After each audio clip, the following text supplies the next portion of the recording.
Kilala ang lungsod ng Baguio bilang melting pot of cultures. Kaya naman sa tema ng ika-116th Baguio Charter Anniversary, ang One Baguio, Diverse Roots, Shared Dreams. Ipinagdiwang ang iba't ibang kultura sa Session Road. Dito, samot-saring arts and crafts, putahe at performances mula sa sarili at banyaga ang natunghayan ng mga mamamasyal.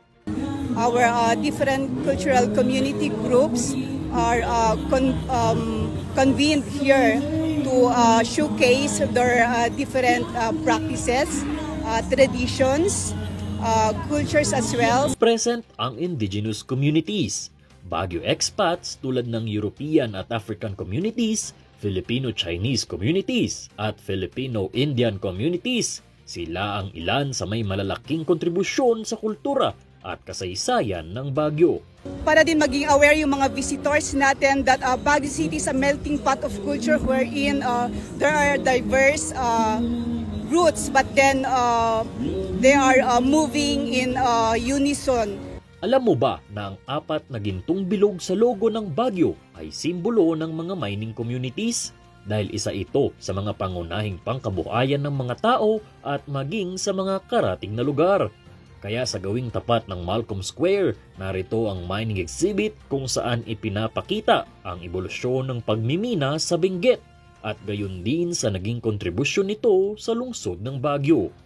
So we built a tunnel to showcase what mining is all about. Makikita po natin doon sa exhibit nila yung history ng mining and makikita po natin yung mga old photos showcasing the contribution of these mines sa development din ng city as well as the Cordillera region.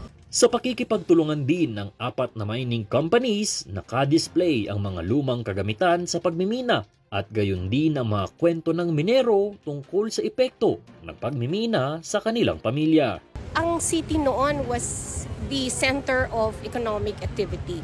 Ang sweldo ng mga tao sa mina, hindi ginagastos doon. Dito, dinadala lahat sa City of Baguio. Kasi ito yung commercial center. Samantala, napuno rin ng Upper Session Road ng samot-saring activities tulad ng chalk art contest, pet fashion show at marami pang iba. Nico Gatchalian para sa PIO Baguio Balita.